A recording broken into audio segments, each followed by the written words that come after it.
We ready?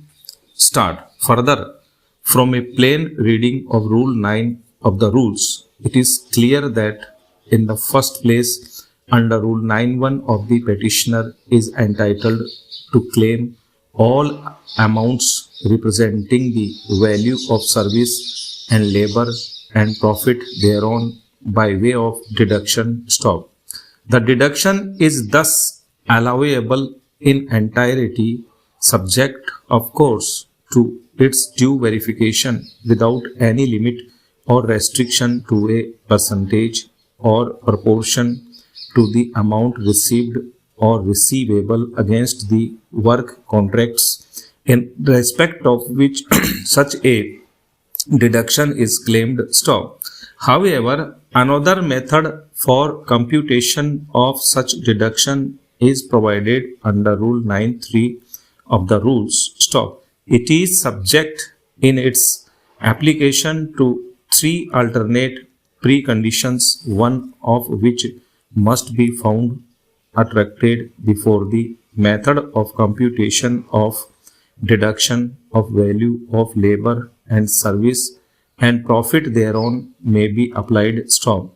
Read together normally under Rule 9.1 deduction on account of value of labor and service and profit thereon is to be allowed at actual figures claimed by any assessee stop. However, a rule of exception is contained in Rule 9.3 which comes into play either if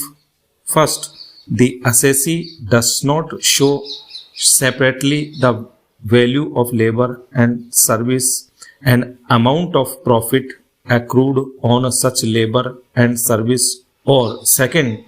the accounts maintained by the assessee are not worthy of credence, or third, if the assessee does not maintain any accounts stop. Plainly, Rule 9.1 and Rule 9.3 cannot and they do not apply or operate simultaneously. Rather, Rule 9.3 applies only if application of Rule 9.1 is excluded on account of presence of any of the three preconditions mentioned in Rule 9.3 stop era. Here, in this case, no information, material or fact or reason has been recorded to establish the satisfaction of any of the three preconditions of the applicability in Rule 9.3 inasmuch as it has not been alleged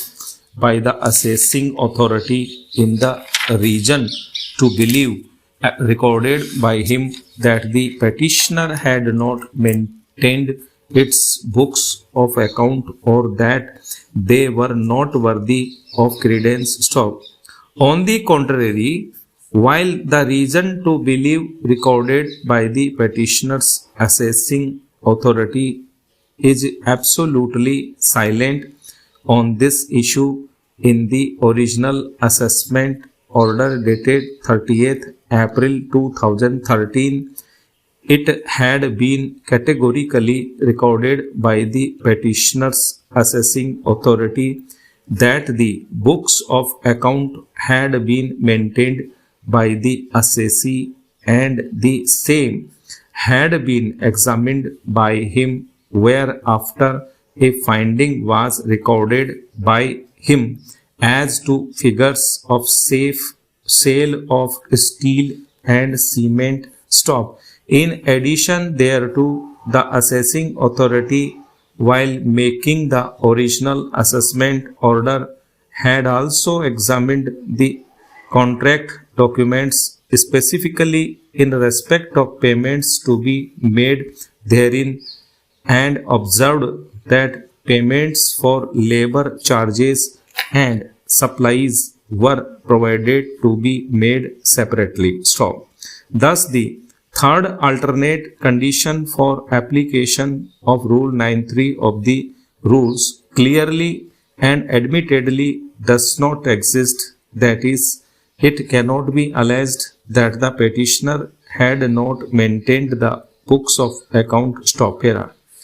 This brings us to the stand taken by the respondent state authorities in their counter affidavit in paragraph numbers 6, 7, 14 and 16 that in the original assessment proceedings the petitioner had not produced the copy of the whole contract, and further it had produced the books of account for verification and the same were not examined by the assessing authority while framing the assessment order, and therefore there are no books of account. Stop. While it is true that the court had, while entertaining this writ petition, directed the state to file a counter affidavit stating whether the petitioner had produced its books of account, etc., and state has pleaded in the negative,